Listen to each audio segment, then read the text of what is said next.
دا په لسګونو کسان د هغو 3 تنو جسدونه انتقالوي چې کوم تیره شپه د کونړ ولایت مروري ولسوالۍ کې د نړیوالو ځواکونو په عملیاتو کې وژل شوي دي. خلک وایي 3 واړه وژل شوي ولسي وګړي وو او وسلوالو طالبانو سره یې هیڅ اړیکې نه درلودې. پوهنتون کې سبقونه ویل همدغه شپه باندې راغلي کور ته همدی راله شپې چافه وواله هېڅوک نه و طالب نه و بل یو نه و همدا غریبانان د محصلینو چې رال او هغه چې شهیدان یې کړل په شهادت باندې ورسول هېڅ تپوس نه پوښتنه نه وه د هغه نه. خبر شولو دی چې یو ورور یې لا پاسه دغه نه ویشتلی دی سر یې نشته دی نمایي سر یې نشته دی ټول یې د پاسه نه ویشتلی دی ږیره یې په اینو سوې ده په اینو دغه شوې ده ټول وجود یې په اینو سوی دغه شوی دی او وجود یې ټول سوی دی ږیره یې ټوله سوې ده د پلار مې دا ځای لګېدلی دی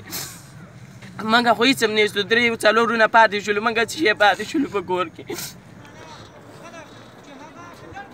د کونړ مرستیال والي ډاکټر ګل محمد بیدار په مروري ولسوالۍ کې ازادي راډیو ته وویل چې کیدای شي وسلوالو طالبانو ته هم په یادو عملیاتو کې مرګ ژوبله اوښتي وي خو د کومو کسانو جسدونه چې د ولسوالۍ مرکز ته راوړل شوي 3 واړه ملکیان دي. بیدار وایي په عملیاتو کې هغه یو رینجر او یو هانوی موټر هم ویجاړ شوی چې